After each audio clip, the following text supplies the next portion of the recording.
Alright, welcome everybody. What I have here is all 5 Mortal Kombat arcade machines. Well, I have 14 arcade machines and 3 pinball machines, but this is going to be just showing off all my Mortal Kombat collection. All 5 machines, 1, 2, 3, Ultimate 3, and 4. I've been a fan of Mortal Kombat, big fan of Mortal Kombat since it came out #1 in 1992. I was 13 years old and I was right there at the arcade ready to go, so I guess we'll just do a quick view. All these machines are 100% mint condition. I've been striving and collecting and looking for many years to try and get 5 of the machines that are in perfect order. Cosmetically, they didn't need too much restoration, and I finally got all of them. So after much cleaning up and many years of searching the interwebs, I finally have all 5 machines. Number 4 is hiding over here on the other side, next to my Killer Instinct and my WrestleMania. So anyway, all 5 Mortal Kombats. Let's go over them all. They're all 100% mint condition. No issues with any of them. Artwork. All 4 of these machines here have brand new monitors, and the monitor in my Mortal Kombat 4 is a fantastic shape, so no reason to put a new one in there. So I guess I'll stop talking and just show everything off. We'll start with Mortal Kombat 1.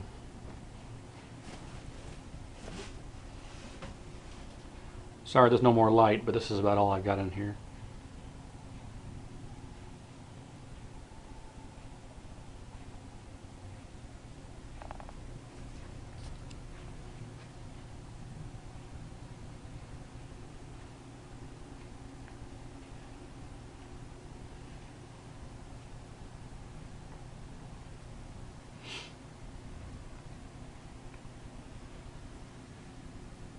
Mr. Pacina and Mr. Divisio duking it out there.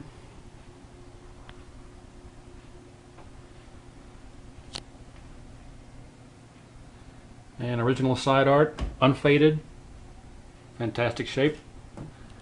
Both sides. This side was in mint condition. However, somebody had scratched up Mr. Pacina's face on the other side.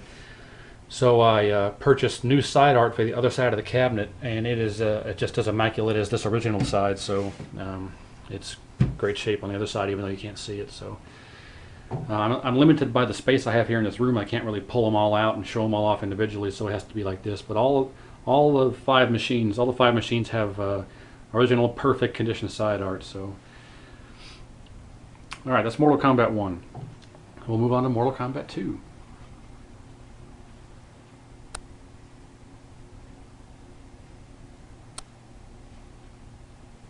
Turn the light out real quick.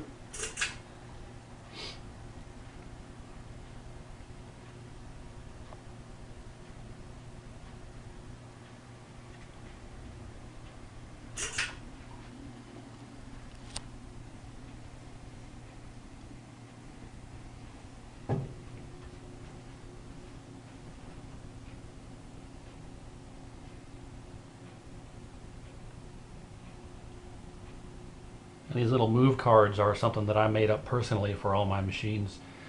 I got all the moves memorized. I'd say 99% of all these moves I have memorized over the last 20 years, but it never hurts to have references. So, and of course the MK2 side art that we're all familiar with, which you can't see because it's too dark, so I apologize about that, but trust me, it's a mint condition, so maybe you can see this side. No, not as well, but you can see there's no fade up here. Most of these cabinets have been sunburned over the years and faded out, but this one here is in great shape on both sides. No fade. Original, there you go. Original colors, nice and vibrant, so everything is in great shape. And I guess that's Mortal Kombat 2. I didn't really show off the front of the panel down here, but there it is. Great shape. And well, it's too dark to get the side of the MK3.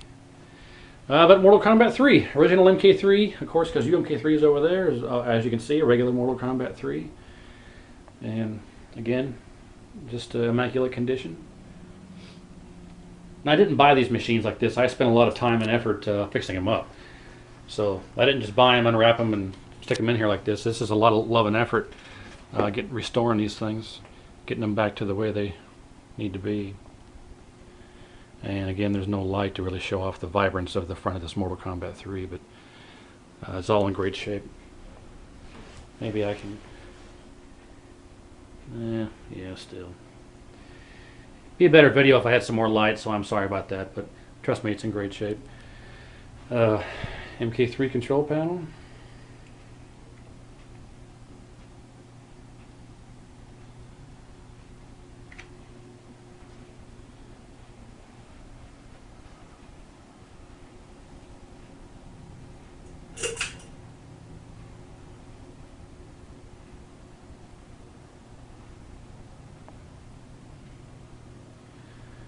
We get good old mustard here. All these monitors are unbelievably fantastic looking monitors. Really makes the gameplay a lot better when you have a really good looking monitor to play the game on.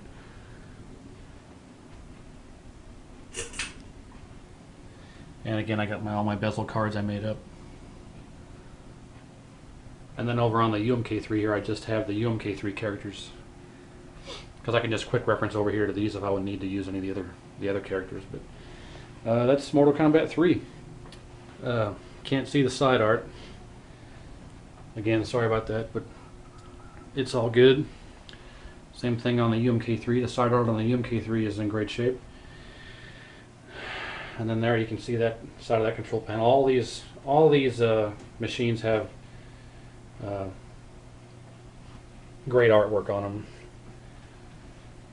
as I've said before, so sorry about the redundancy. Just trying to come up with something to say in the monotony of the silence. I don't want to be one of those guys that puts a bunch of gaudy music over their videos. I like to describe what I'm showing, what I'm talking about. Mr. John Turk there. Good old mustard again.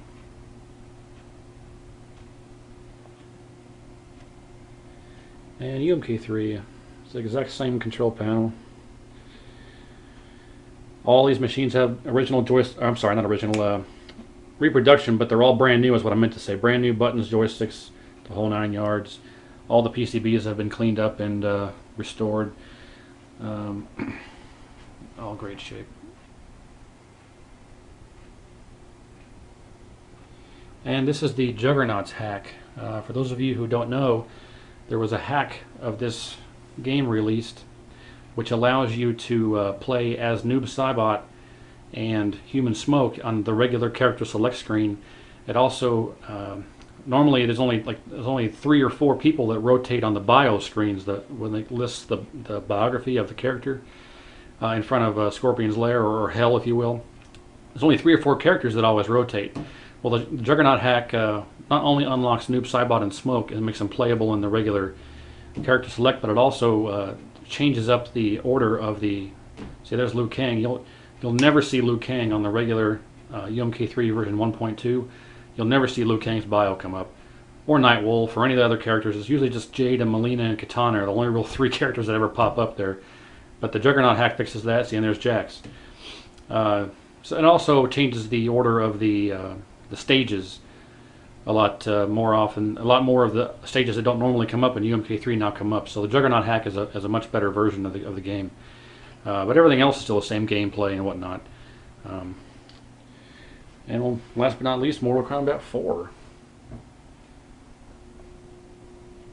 Again, all fantastic shape. New buttons, joysticks, nothing wrong with the artwork or anything like that. Mr. Divisio, nice of you to pop out and say hello.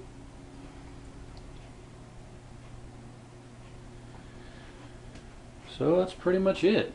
All 5 Mortal Kombats. I don't think there's probably too many people out there that have all 5. There's a lot of them that have the first 4, being 1, 2, 3. I'm sorry, 1, 2, Ultimate 3, and 4. But I wanted to go the whole distance and have all 5 because when I was growing up, I think I was about 15 or 16. Mortal Kombat 3, not UMK3, the actual MK3 was just hitting 1995. Was just hitting the arcade where I was locally, and I just fell in love with MK3 from the first time I played it. Thought it was just the most badass game I ever played. So all of my memories, most of my fond memories I have of Mortal Kombat consist of MK1 at my grandfather's bowling center, and then MK3 at my local arcade.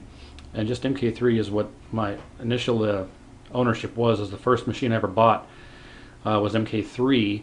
Then I followed it up with number 2 and number 1 and number 4, and then UMK. It's a long story, but MK3 is what holds the most nostalgia for me. So that's why I have number 3, and that's why I wanted to have all 5, including number 3. So that's pretty much it on the tour of all of the cabinets and their conditions. So let me fire them all up. We can hear them all in track mode and get that old nostalgic arcade feel going on.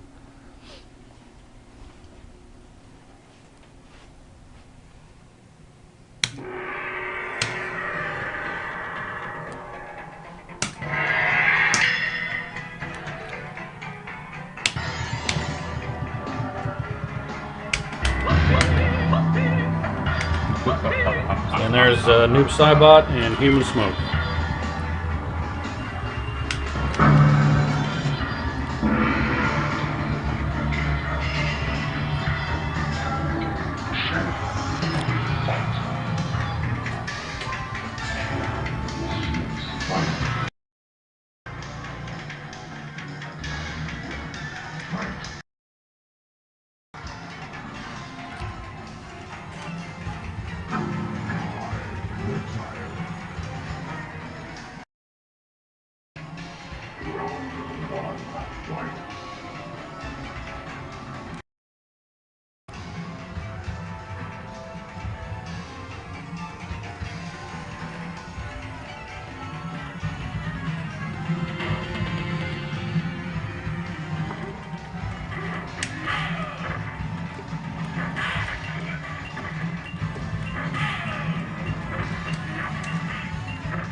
Alright guys, well 2 out of 5 fatalities isn't that bad with only using my left hand. So that's it, all 5 Mortal Kombat arcade machines. Not too many people can say that they have that. I don't believe Mr. Ed Boon even has all 5. I believe he just has 1, 2, Ultimate 3, and 4. And so that's pretty much it.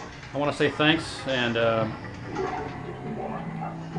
As corny as it's going to sound, long live Mortal Kombat.